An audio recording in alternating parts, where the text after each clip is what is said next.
Hello बच्चा लोग, कैसे हैं सब लोग। तो आज हम फिर लौट चुके हैं फिजिक्स के चैप्टर के साथ। ये एक ऐसा चैप्टर है जिसके न्यूमेरिकल से लोगों को काफ़ी दिक्कत होती है।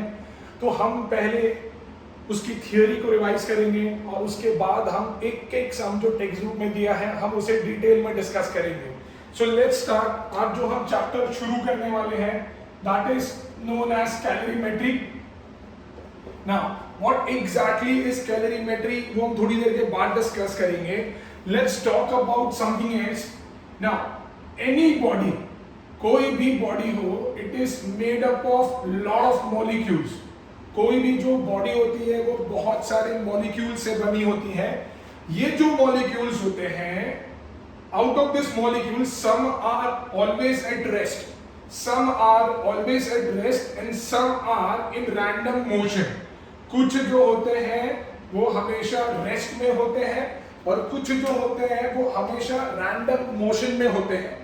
नाउ कैन आई से जो रेस्ट पे होते हैं उनके बीच का फोर्स ऑफ अट्रैक्शन, उनके बीच का फोर्स ऑफ अट्रैक्शन बहुत ज्यादा होगा। अगर उनके बीच का फोर्स ऑफ अट्रैक्शन ज्यादा होगा तो उनके पास पोटेंशियल एनर्जी भी होगी। And those who are in constant motion उनके पास होगी काइनेटिक एनर्जी। और जो रैंडम मोशन में होंगे उनके पास होगी kinetic energy.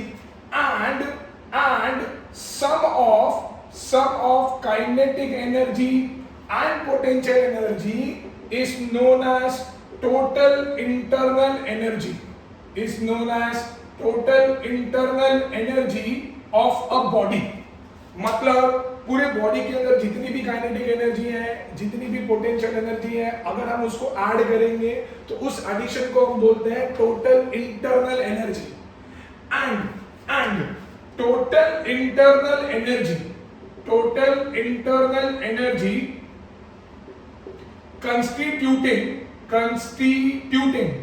constituting the body, total internal energy constituting the body is known as heat। मतलब तुम्हारी बॉडी के अंदर जितनी टोटल इंटरनल एनर्जी है that represents the heat or heat energy of your body, which is also known as thermal energy। For an example is somebody is running very fast, ठीक है, तो उसके अंदर के बॉडी के अंदर के जो पार्टिकल्स है, जो मॉलिक्यूल्स हैं, वो और भी मोशन में आ जाएंगे, जिसकी वजह से होगा क्या, जिसकी वजह से काइनेटिक एनर्जी बढ़ जाएगी और काइनेटिक एनर्जी बढ़ेगी तो टोटल इंटरनल एनर्जी बढ़ जाएगी। दैट मीन्स तुम्हारी हीट एनर्जी बढ़ गई। नाउ होता क्या है ना कि जब एक कोल्ड बॉडी को और एक हॉट बॉडी को कांटेक्ट में रखते हैं, जब एक कोल्ड बॉडी को और एक हॉट बॉडी को कांटेक्ट में रखते हैं तो होता क्या है कि कोल्ड बॉडी का जो टोटल इंटरनल एनर्जी है वो बढ़ जाता है। मतलब when two bodies are kept in contact, ठीक है, this is your cold body, this is your hot body, तो कोल्ड बॉडी का total energy increases and hot body का टोटल एनर्जी डिक्रीजेस, तो हीट एक ऐसी एनर्जी है which flows from a hot body to a cold body when they are kept in contact। Heat is the form of energy which flows from the hot body to cold body when they are kept in contact।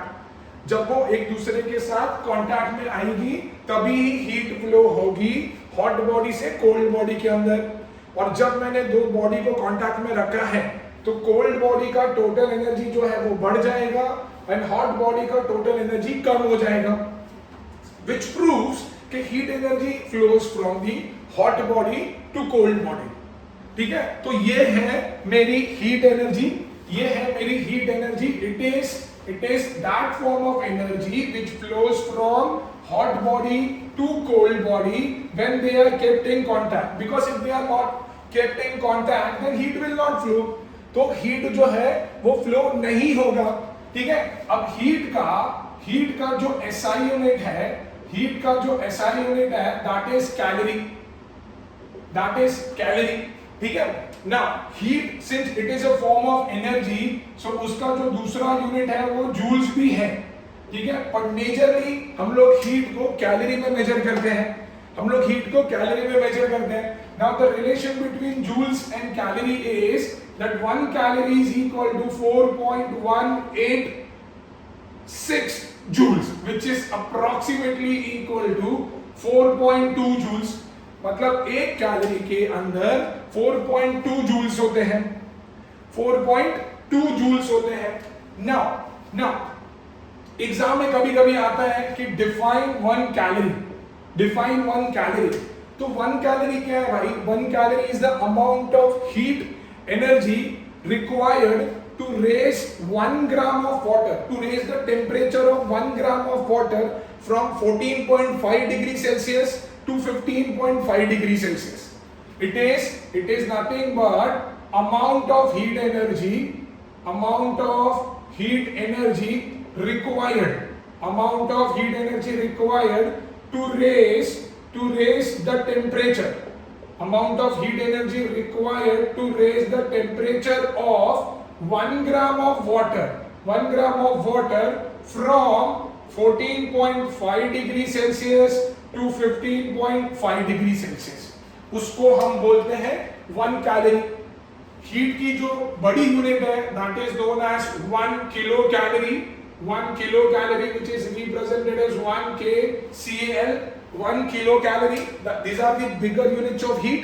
अगर मुझे बोलेंगे कोई कि define 1 kilo calorie, अगर मेरे को किसी ने बोला डिफाइन 1 किलो कैलोरी, तो मैं यहाँ पे क्या करूंगा? 1 ग्राम ऑफ वाटर को क्या ले लूंगा? 1 kilogram of water. So then how would I define 1 kilo calorie? It is nothing but amount of heat energy required to raise the temperature of 1 kilogram of water from 14.5 degree Celsius to 15.5 degree Celsius, from 14.5 degree Celsius to 15.5 degree Celsius.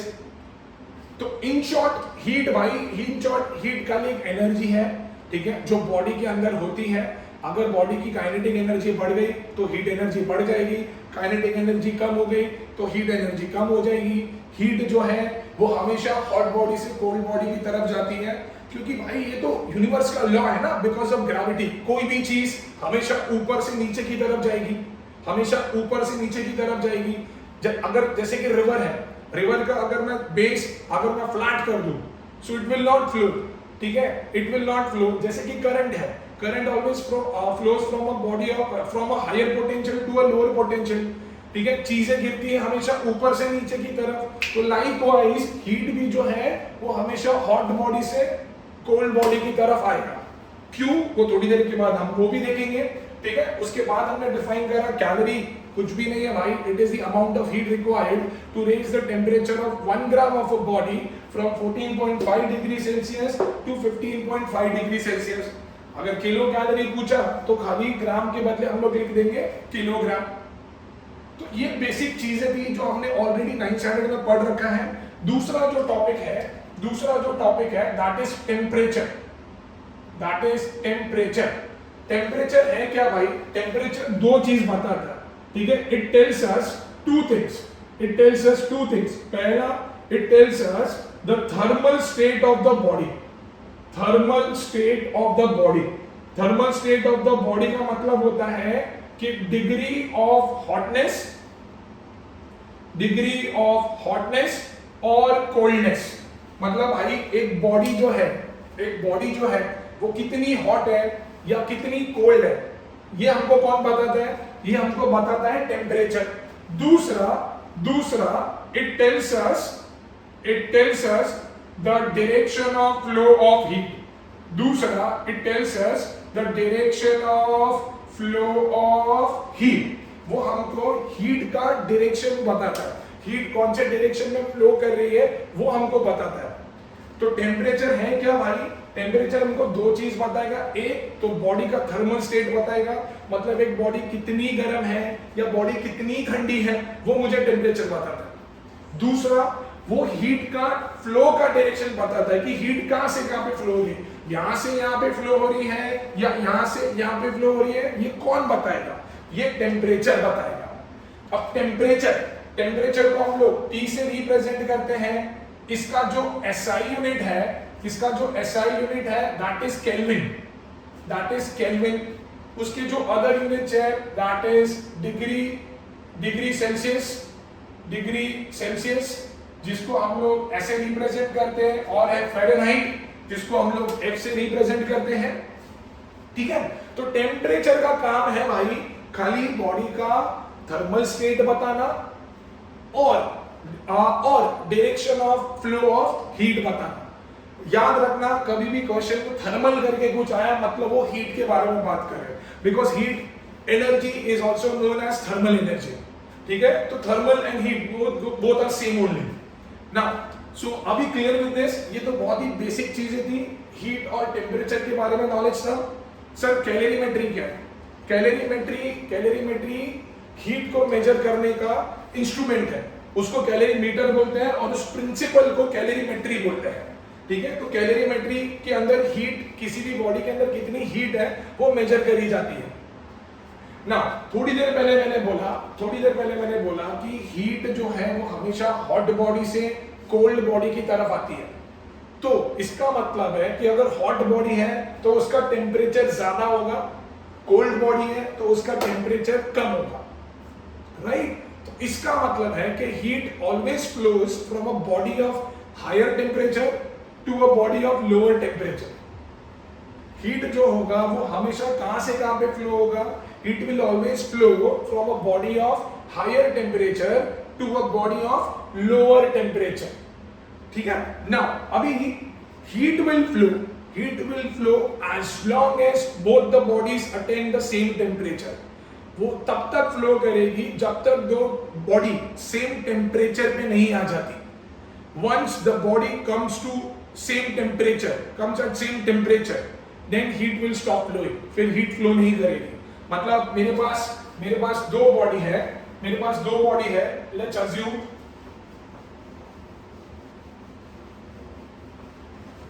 मेरे पास दो body है, one body is at 70 degree Celsius, other body is 30 degree Celsius पे। तो मेरी heat जो होगी वो यहां से यहां पे जाएगी, यहां से यहां पे जाएगी, और वो तब तक जाएगी जब तक दोनों का टेम्परेचर सेम नहीं हो जाता। Once this both bodies are at the same temperature, heat will stop flowing। ठीक है, तो ये अपने को याद रखना है कि हीट तब तक फ्लो करेगी जब तक दोनों बॉडी सेम टेम्परेचर पे नहीं होती। हाँ, और एक चीज है कि if two bodies are at the same temperature, अगर दो बॉडी सेम टेम्परेचर के ऊपर है, that does not mean that the amount of heat contained in them is same। मतलब भाई सीधा हिंदी में समझते हैं कि अगर दो बॉडी, लेट्स से अभी ये बॉडी भी 30 डिग्री सेल्सियस पे है, ये बॉडी भी 30 डिग्री सेल्सियस पे है। ठीक है, तो इसका मतलब ये नहीं है कि इसके अंदर जो क्वांटिटी ऑफ हीट है और इसके अंदर जो क्वांटिटी ऑफ हीट है वो सेम है। It is not necessary, and vice versa। अगर दो बॉडी के अंदर सेम क्वांटिटी ऑफ हीट है, that does not mean कि वो दोनों सेम टेम्परेचर पे होंगे। मतलब अगर मैंने बोला कि भाई इसके पास 300 जूल ऑफ हीट है, इसके पास 300 जूल ऑफ हीट है, इसके पास भी 300 जूल ऑफ हीट है। ठीक है, तो इसका मतलब ये नहीं है कि ये दोनों का टेम्परेचर सेम होगा। टेम्परेचर कुछ भी हो सकता है। लेट्स से इसका टेम्परेचर है 40 डिग्री सेल्सियस, लेट्स से इसका टेम्परेचर है 140 डिग्री सेल्सियस। हो सकता है वो क्यों, वो थोड़ी देर में मैं बता रहा हूं। ठीक है, तो अभी हमने ये चीज सीखी कि जब दो बॉडी सेम टेम्परेचर के ऊपर है उसका मतलब ये नहीं है कि उनके पास क्वांटिटी ऑफ हीट सेम होगी। दूसरा, अगर दो बॉडी के पास सेम क्वांटिटी ऑफ हीट है तो उसका मतलब ये भी नहीं है कि उनका टेम्परेचर सेम होगा, उसका मतलब ये भी नहीं है कि उनका टेम्परेचर सेम होगा। आर यू गेटिंग मी?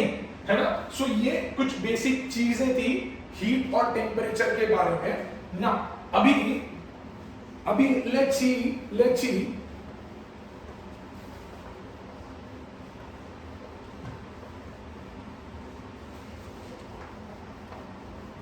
ना, लेट्स सी कि मेरे पास दो बॉडी है, लेट्स से मेरे पास 1 किलोग्राम ऑफ वाटर है और मेरे पास 2 किलोग्राम ऑफ वाटर है, मेरे पास 2 किलोग्राम ऑफ वाटर है, ठीक है। ये दोनों का मुझे टेम्परेचर 1 डिग्री सेल्सियस से राइज कराना है, ये दोनों का टेम्परेचर मुझे 1 डिग्री सेल्सियस से राइज कराना है।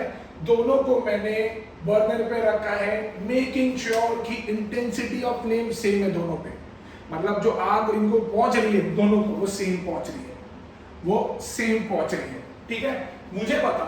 मुझे बताओ कि दोनों में से किसको ज्यादा हीट देनी पड़ेगी, दोनों में से किसको ज्यादा हीट देनी पड़ेगी उसका टेम्परेचर 1 डिग्री सेल्सियस से बढ़ाने के लिए, दोनों में से किसको ज्यादा हीट देनी पड़ेगी।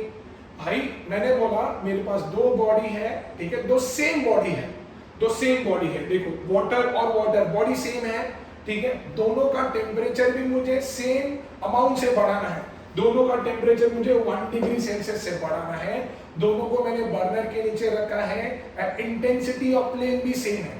तो माय क्वेश्चन है इसके दोनों में से किसको ज्यादा टाइम लगेगा उसका टेम्परेचर 1 डिग्री सेल्सियस से आगे बढ़ाने के लिए। तुम बोलोगे सर 2 किलोग्राम ऑफ वाटर के लिए, क्योंकि कॉमन सेंस है, ज्यादा पानी तो ज्यादा टाइम लगेगा गर्म होने को, बरोबर है। तो इसका मतलब क्या है, इसका मतलब क्या है, ये मैं बात कर रहा हूं इफेक्ट्स ऑफ हीट के बारे में। इसका मतलब क्या है कि मोर द मास, ठीक है, more the heat needed, more the mass more the heat needed, जितना ज्यादा मास होगा उतना ज्यादा हीट की जरूरत होगी। दूसरा ठीक है, again let's have the same material, let's have the same body of the same weight of the same mass, ठीक है। अब मेरे पास ये भी 1 किलोग्राम ऑफ वाटर है और ये भी 1 किलोग्राम ऑफ वाटर है, इसको मुझे 1 डिग्री सेल्सियस से इसका टेम्परेचर बढ़ाना है, इसका टेम्परेचर मुझे 2 डिग्री सेंटीग्रेड से बढ़ाना है, 2 डिग्री सेल्सियस से बढ़ाना है। I want to increase its temperature by 1 degree Celsius. I want to increase its temperature by 2 degree Celsius.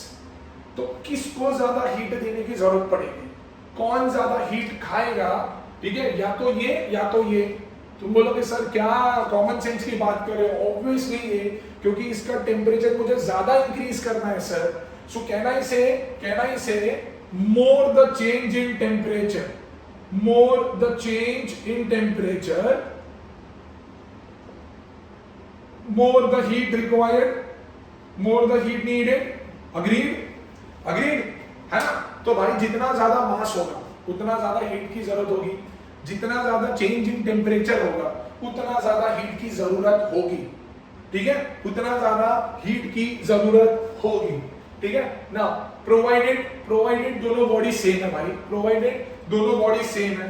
तीसरा है भाई, तीसरा कि लेट्स से मेरे पास 1 किलोग्राम ऑफ वाटर है और मेरे पास 1 किलोग्राम ऑफ कॉपर है, 1 किलोग्राम ऑफ वाटर है और 1 किलोग्राम ऑफ कॉपर है, ठीक है। दोनों का टेम्परेचर मुझे 1 डिग्री सेल्सियस से बढ़ाना है, दोनों का टेम्परेचर मुझे 1 डिग्री सेल्सियस से बढ़ाना है।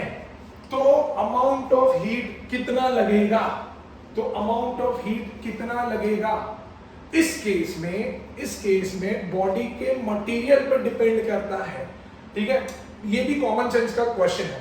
लेट्स से तुमने बर्नर पे 1 kg ऑफ वाटर रखा है एंड तुम ये चाह रहे हो कि उसका टेम्परेचर 1 डिग्री सेल्सियस से बढ़ जाए।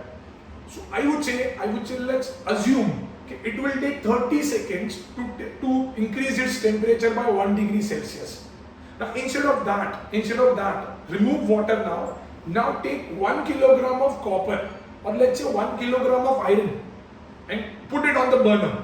Now again you want that उसका temperature 1 degree Celsius से बढ़ना चाहिए। I don't think that copper or iron will take more than 7 to 8 seconds. That is too on a higher side to increase their temperature by 1 degree Celsius. ठीक है। So that means कि अलग अलग material को अलग अलग amount of heat की जरूरत होती है। अलग अलग मटेरियल को अलग अलग अमाउंट ऑफ हीट की जरूरत होती है टू रेज देयर टेम्परेचर। भाई लोहा है, कॉपर है, वो जल्दी से गर्म हो जाते हैं, ठीक है, जल्दी से गर्म हो जाते हैं। whereas पानी takes time, water takes time, ठीक है। दैट इज व्हाई कॉपर, ठीक है, कॉपर, आयरन, ठीक है, all this are known as good conductor of heat. Heat से दोस्ती है ना भाई, उनको वो क्या फटाक से गर्म हो जाते हैं। whereas water is a poor conductor of heat. Water जो होता है that is a poor conductor of heat. समझ में आ रहा है ना। सो ये था इफेक्ट्स ऑफ हीट के बारे में। जो तीसरा इफेक्ट है वो भैया मटेरियल है, मटेरियल है, ठीक है। मतलब अलग अलग मटेरियल को अलग अलग अमाउंट ऑफ हीट की जरूरत पड़ेगी। समझ में आ रहा है, ठीक है ना। आगे बढ़ेंगे। अभी इसके अंदर जो इंपॉर्टेंट टॉपिक है, ये तो थोड़ा सा कंसेप्ट का हीट और टेम्परेचर के बारे में। अब इसके अंदर जो इंपॉर्टेंट टॉपिक है भाई वो है heat capacity. Heat capacity which is also known as thermal capacity. Thermal capacity जिसको C डैश से रिप्रेजेंट करते हैं, C dash. What is heat capacity और thermal capacity?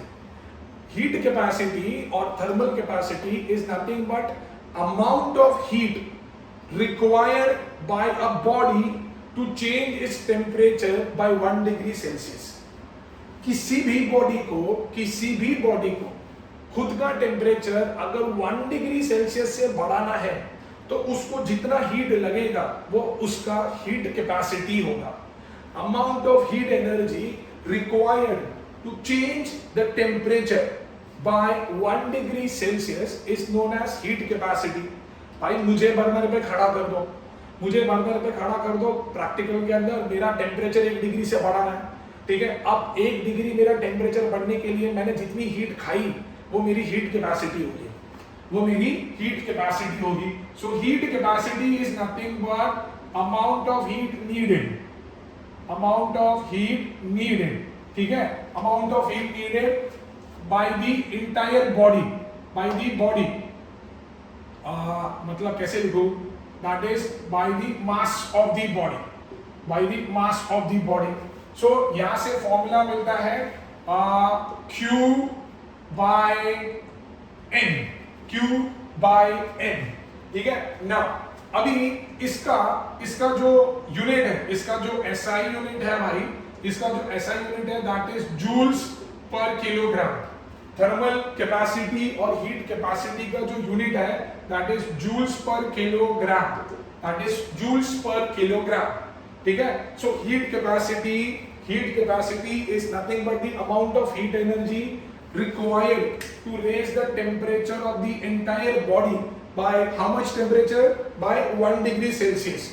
By 1 degree Celsius is known as heat capacity or thermal capacity of the body. It is represented as capital C dash. It is given by the formula Q by N, and its SI unit is joules per kg. Its SI unit is joules per kg. Next is मैं इसको erase नहीं कर रहा। Next is known as specific heat capacity. Specific heat capacity जिसको small c से represent करते हैं। भैया यहाँ पे स्पेसिफिक का मतलब होता है यूनिट। यहाँ पे स्पेसिफिक का मतलब होता है यूनिट। देखो इसको मैंने कैसे डिफाइन किया?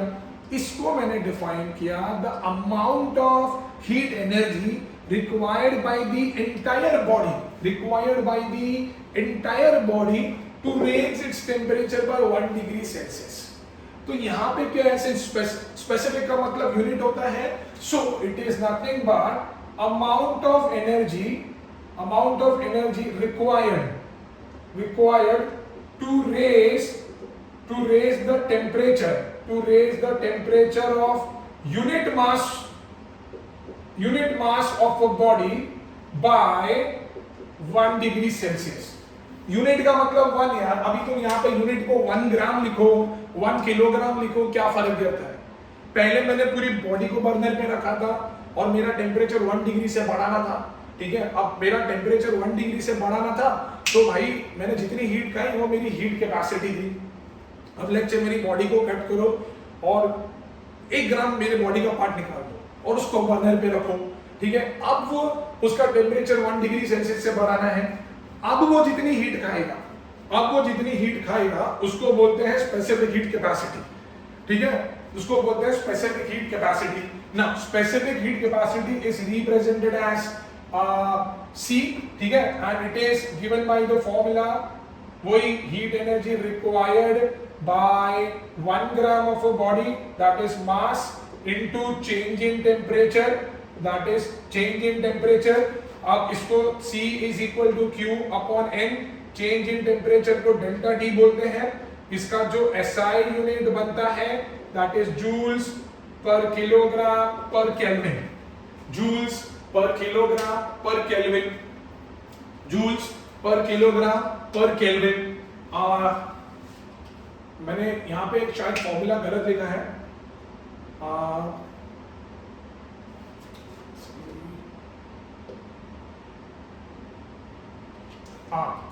इट इज मास तो पूरा लग रहा है ना, it is to change in temperature, sorry, change in temperature, it is change in temperature and not the mass.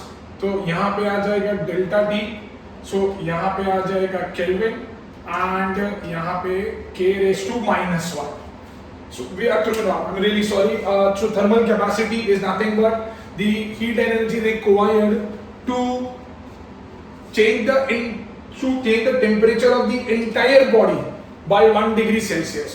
Heat capacity या थर्मल कैपेसिटी के लिए पूरी बॉडी की रिक्वायरमेंट होती है, वेयर स्पेसिफिक हीट कैपेसिटी का मतलब ही होता है unit. So it is nothing but the heat energy required by 1 gram of a body to change its temperature by 1 degree Celsius. इसका ऐसा यूनिट होता है जूल्स पर केल्विन, इसका ऐसा यूनिट होता है joules per kilogram per kelvin, ठीक है। एग्जाम में कभी कभी आपको डिफरेंशिएशन भी आता है, that differentiate between heat capacity and thermal and specific heat capacity. They'll ask you to differentiate between heat capacity and specific heat capacity. तो भैया पहला पॉइंट तो उनका डेफिनेशन है, heat capacity is nothing but the amount of heat energy required to change the temperature of the entire body by 1 degree Celsius. Specific heat capacity is nothing but the amount of heat energy required by 1 gram of a body to change its temperature by 1 degree Celsius. इसका ऐसा unit, दूसरा उसका unit, इसका ऐसा unit है joules per kelvin, इसका ऐसा unit है joules per kilogram per kelvin, joules per kilogram per kelvin. तीसरा, हीट कैपेसिटी जो होती है ना वो मास पे डिपेंड करती है। हीट कैपेसिटी जो होती है वो मास पे डिपेंड करती है।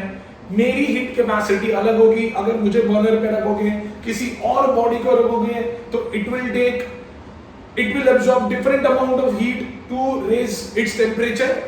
बट स्पेसिफिक हीट कैपेसिटी जो होती है ना that is independent of mass. So this is dependent on mass, this is dependent on mass and that is independent of mass. ये मास पे डिपेंड नहीं करता, क्योंकि हर केस में हम 1 ग्राम ही तो ले रहे हैं।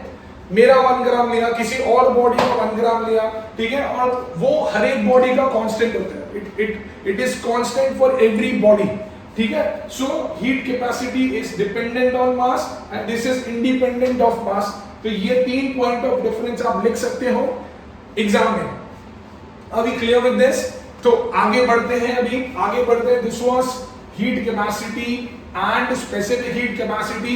ओके, नाउ अभी अगर आपको ये दोनों को कंबाइन करना है, since small c was equal to q by n delta t, but यहाँ पे q बाय डेल्टा t क्या है? c dash. तो can I write small c is equal to c dash by n। So this is the relation between specific heat capacity and the heat capacity. ये specific heat capacity और heat capacity के बीच का relation है।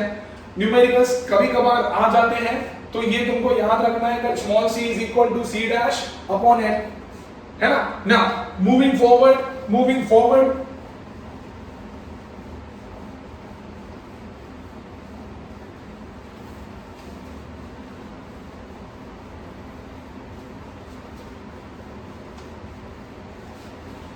अभी अभी हमने already बात कर ली है कैलोरीमेट्री की, ठीक है, कि according to principle of calorimetry, calorimeter is a device to measure the heat of any body. ना अभी इसके अंदर जो दूसरा इंपॉर्टेंट चीज है that is method of mixture which is also known as principle of calorimetry,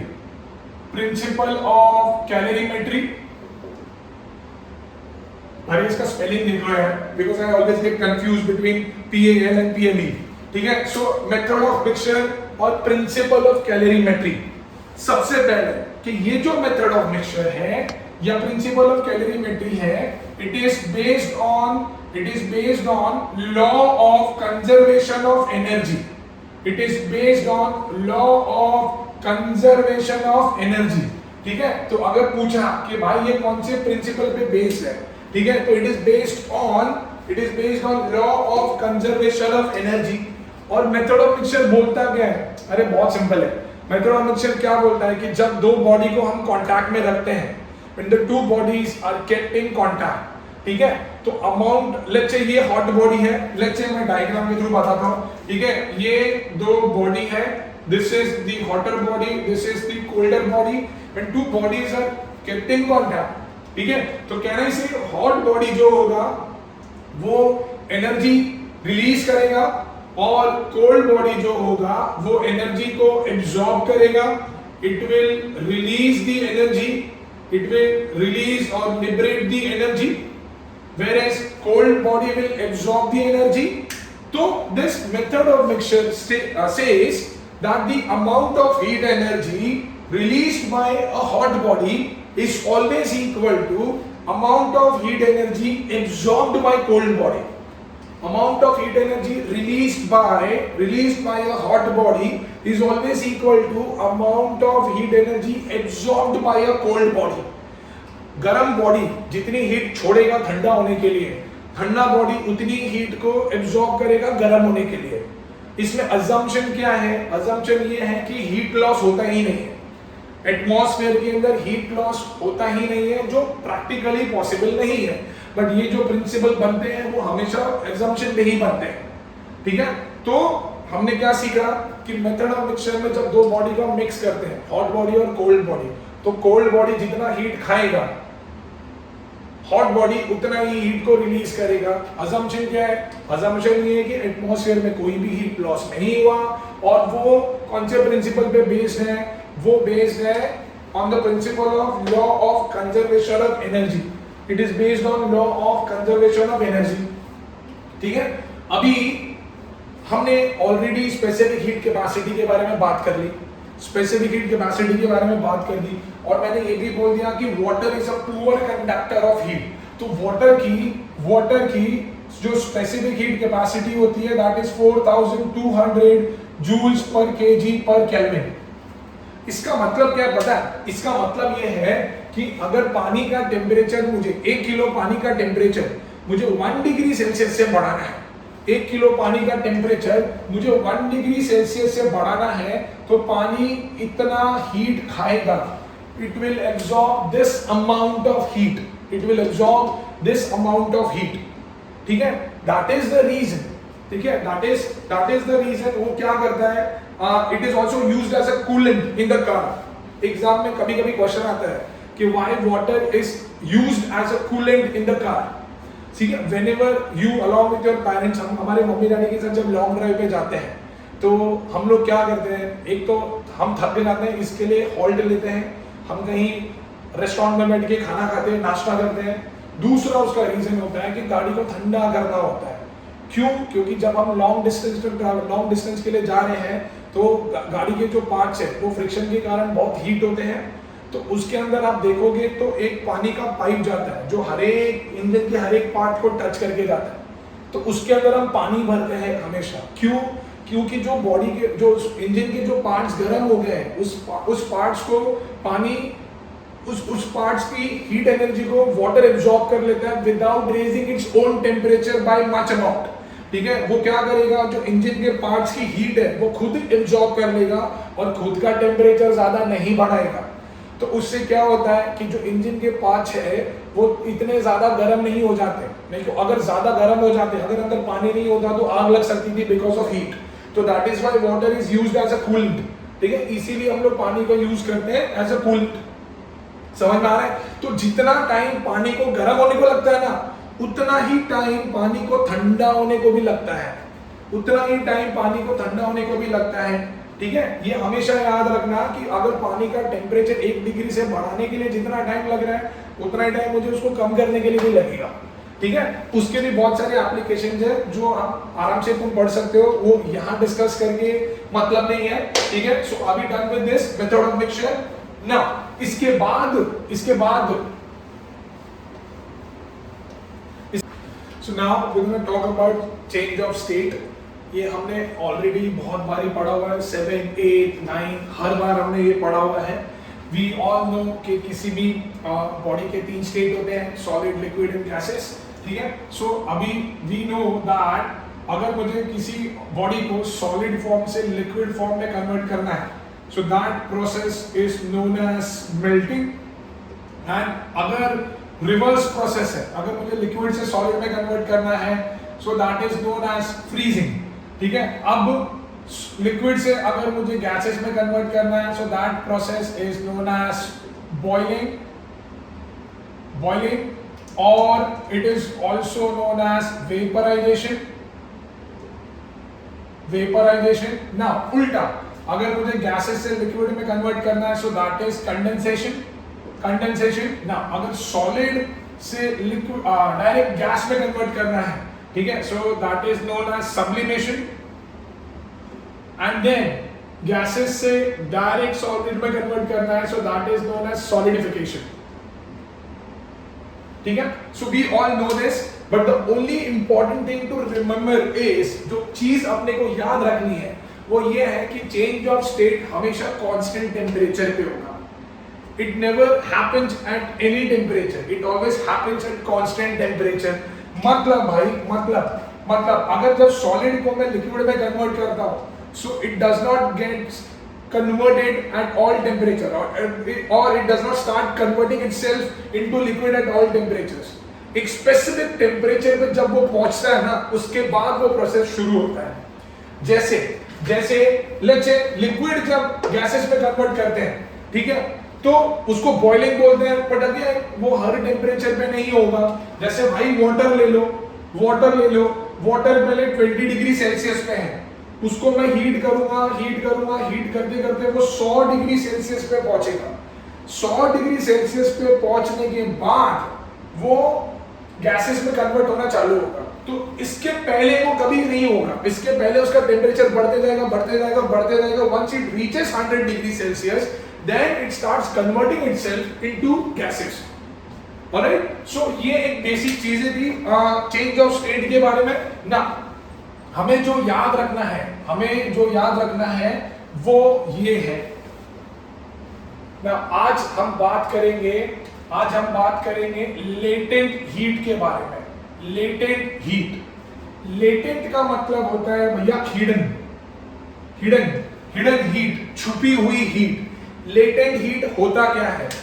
latent heat ये होती है कि it is the amount of heat energy absorbed by a body to change its state at constant temperature. Amount of heat energy absorbed by a body to change its state at constant temperature.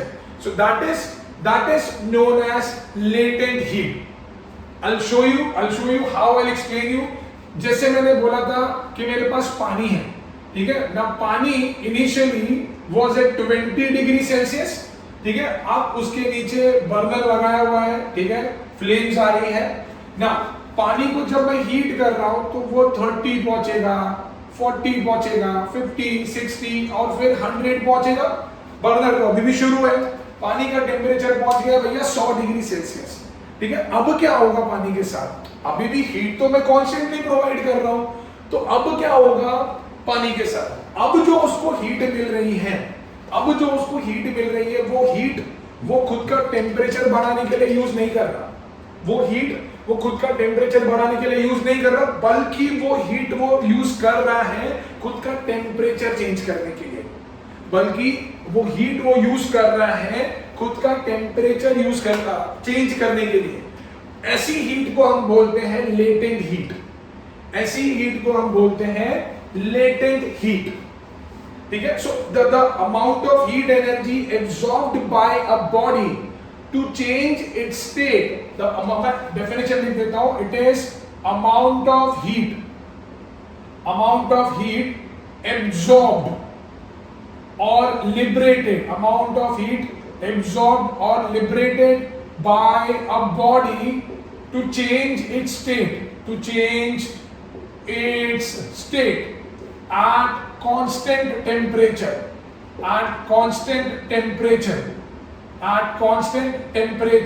is known as latent heat, ठीक है। एक body जितना amount of heat खाती है या liberate करती है खुद का टेम्परेचर चेंज करने के लिए एट कांस्टेंट टेम्परेचर, उसको हम बोलते हैं लेटेंट हीट, ठीक है।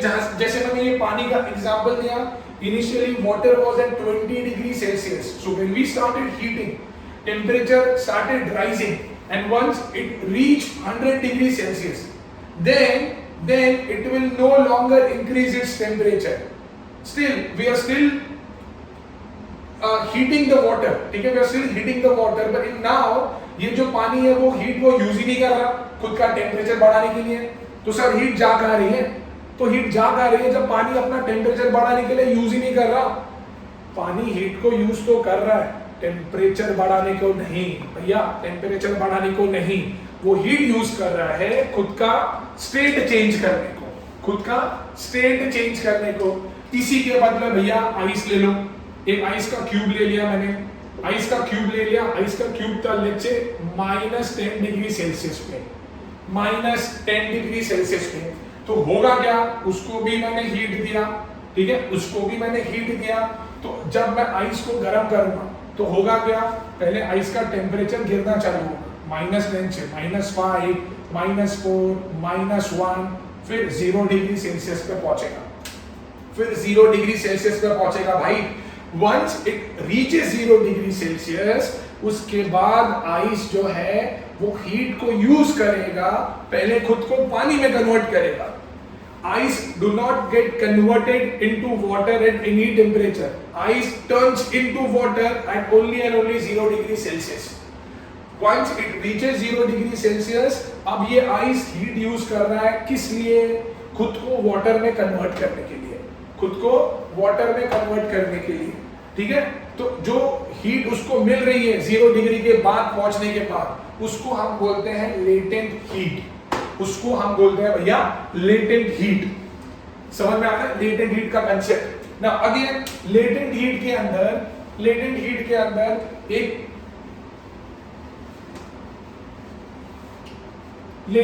अंदर होती है स्पेसिफिक लेटेंट हीट। मैंने ऑलरेडी स्पेसिफिक का मतलब बताया है। लेटेंट हीट के अंदर होती है स्पेसिफिक लेटेंट हीट, जिसको L से रिप्रेजेंट करते हैं। स्पेसिफिक अगेन इट इज 1 और इट मींस यूनिट। तो specific heat latent heat is nothing but amount of heat energy absorbed by 1 gram of a body to change its state. Amount of heat energy absorbed by 1 gram of a body to change its state at constant temperature. This is very important to write. At constant temperature. एक 1 gram of a body खुद का state change करने के लिए जितनी heat को absorb कर रही है, उसको हम बोलते हैं specific latent heat, and it is given by the formula Q by N. It is given by the formula Q by N, ठीक है, and its SI unit is joules per kg, and its SI unit is joules per kg.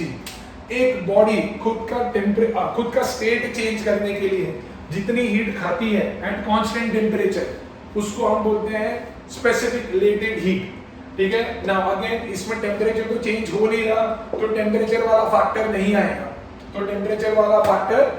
आएगा, समझ में आ रहा है? Now so ये था लेटेंट हीट के बारे में। एक चीज होती है जिसको हम बोलते हैं latent heat of fusion of ice. Latent heat of fusion of ice. तो भाई latent heat of fusion of ice is nothing but the amount of heat energy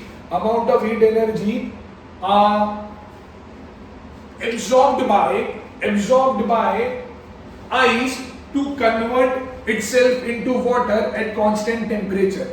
एक 1 ग्राम ऑफ आइस जितनी हीट खाएगा, 1 ग्राम ऑफ आइस जितनी heat खाएगा खुद को melt करके वाटर में बनने के लिए, 1 ग्राम ऑफ आइस जितनी हीट खाएगा खुद को मेल्ट करके वाटर में कन्वर्ट होने के लिए, उसको हम बोलते हैं latent heat of fusion of ice. 1 gram of ice जितनी हीट खाएगा खुद को मेल्ट करके वाटर में कन्वर्ट होने के लिए, उसको हम बोलते हैं latent heat of fusion of ice. Next होता है latent heat of freezing of ice.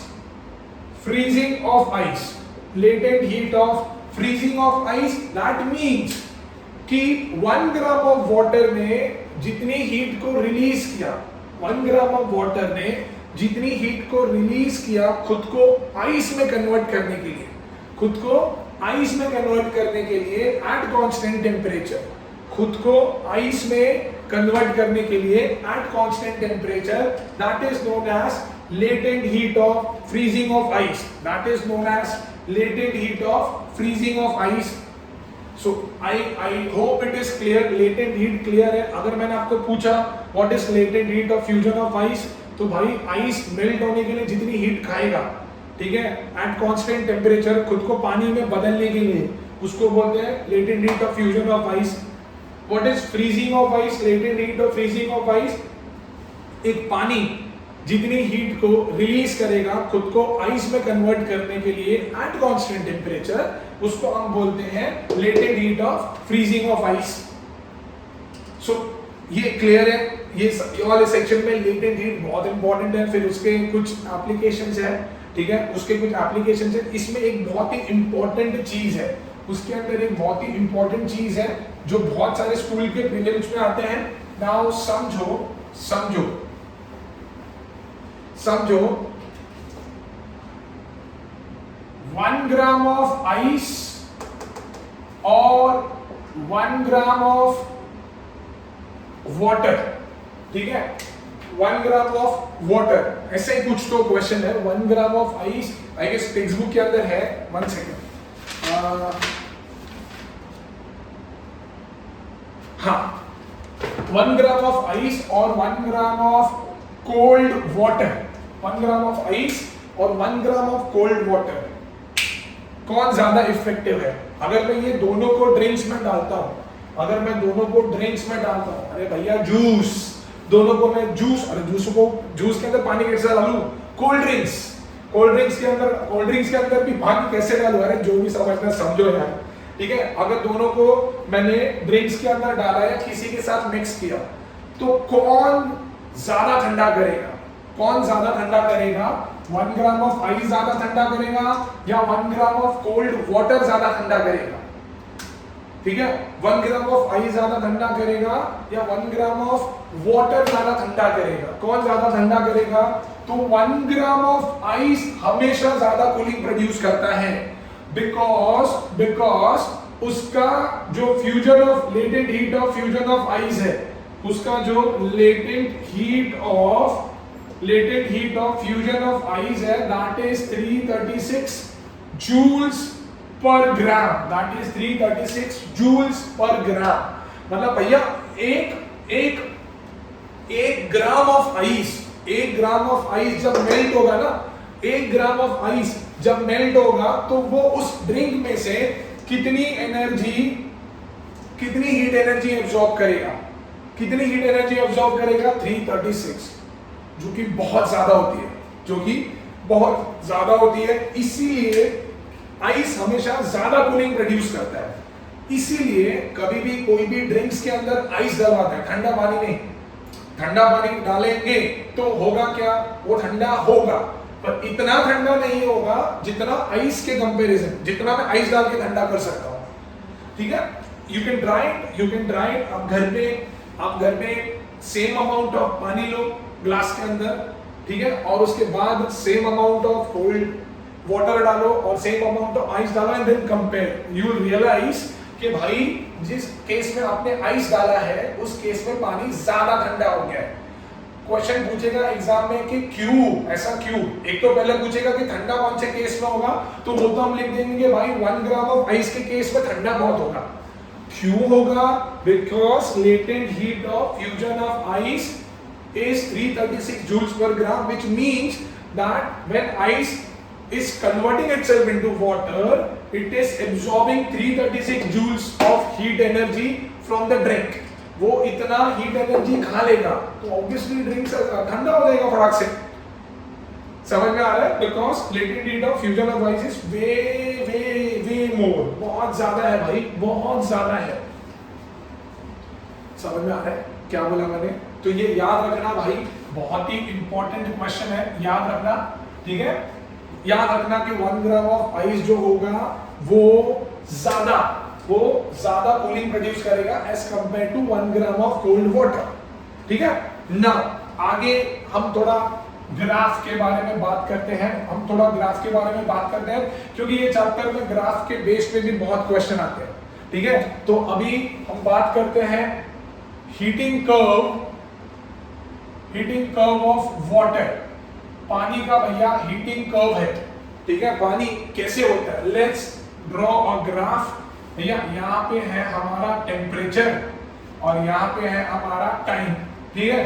यहाँ पे हमारा टेम्परेचर, यहाँ पे है हमारा time, this is 10, this is 20, 30, 40, 50, 60, 70, 80, 90, let's say 100, ठीक है। टाइम हो गया 2-2 सेकंड का ले लेते हैं, 2, 4, 6, 8, 10, 12, 14 वगैरह वगैरह। आई टेल यू ऑनेस्टली, ये मैं जो लिख रहा हूँ वो इम्पोर्टेंट नहीं है, ग्राफ को रीड करना बहुत इंपॉर्टेंट है, ठीक है। नाउ लेट्स सपोज पानी पहले रूम टेम्परेचर पे था, लेट्स से 20 डिग्री सेल्सियस पे था, ठीक है। पानी पहले रूम टेम्परेचर 20 डिग्री सेल्सियस पे था। व्हेन आई स्टार्ट हीटिंग तो होगा क्या, पहले वो उसका टेम्परेचर जो है वो बढ़ते जाएगा अलोंग विद द टाइम, और फिर एक पैरेलल लाइन मिलेगी with the X axis. Let's name this part A B and this part is B C. So हुआ क्या है exactly, when initially water was at 20 degree Celsius and when we started heating, तो सबसे पहला काम पानी क्या करेगा, खुद का टेम्परेचर बढ़ाएगा, ठीक है। तो क्या हुआ, जब मैंने पानी को हीट किया तो along a period of time पानी का टेम्परेचर बढ़ते गया और 100 डिग्री पे आ गया। अब 100 डिग्री के आने के बाद क्या पानी का टेम्परेचर बढ़ेगा, नहीं बढ़ेगा। ये पैरेलल लाइन का मतलब है कि अब पानी क्या कर रहा है, अब पानी जो है वो अपना स्टेट चेंज कर रहा है। अब पानी क्या कर रहा है, वो अपना स्टेट चेंज कर रहा है। तो कभी कभार एग्जाम में पूछ लेते हैं भाई, what does AB, this part AB represents, so this part AB represents increase in the temperature of water on heating. Increase in the temperature of water on heating. What does part BC represent? Part BC क्या represent कर रहा है, तो part BC represent कर रहा है boiling of water और vaporisation, क्योंकि यहां से अभी बॉइलिंग चालू हो गई है। क्यों सर, आपको कैसे पता चला, क्योंकि सर जी टेम्परेचर बढ़ ही नहीं रहा, और जब टेम्परेचर नहीं बढ़ता उसका मतलब है बॉइलिंग चालू हो गई है। So this part BC will represents boiling of water और वेपराइजेशन ऑफ वाटर, जो भी तुमको बोल रहा हूं, क्लियर है ना। सो ये था मेरा heating curve of water. Similarly ऐसा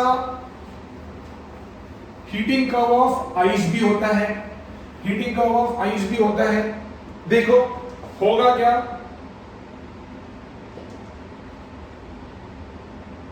हीटिंग कर्व ऑफ आइस भी होता है। Again this will represent temperature ये मेरा टाइम रिप्रेजेंट कर रहा है, ठीक है। This is again 0, 10, 20, 30, 40, 50 blah blah blah. This is 2, 4, 6, 8, 10, 12, 14 जो भी है, ठीक है। अब आइस जो होता है वो initially let's say 0 degree Celsius पे है, लेट्स से वो 0 डिग्री सेल्सियस पे है, ठीक है। अब वो अगर 0 डिग्री सेल्सियस पे है तो इनिशियली जब मैं उसको हीट करूंगा ना तो वो तब तक 0 डिग्री सेल्सियस पे रहेगा, वो तब तक 0 डिग्री सेल्सियस पे रहेगा जब तक वो वाटर में कन्वर्ट नहीं हो जाता। वंस वो वाटर में कन्वर्ट हो गया फिर तो भैया उसका टेम्परेचर बढ़ते जाएगा। Once it converts itself into water, एक बार जब वो खुद को पानी में कन्वर्ट कर लेगा तो उसका टेम्परेचर बढ़ने लग जाएगा, तो उसका टेम्परेचर बढ़ने लग जाएगा। तो अब मैंने क्या किया, अगेन मैंने ये पार्ट्स को नेम कर दिया।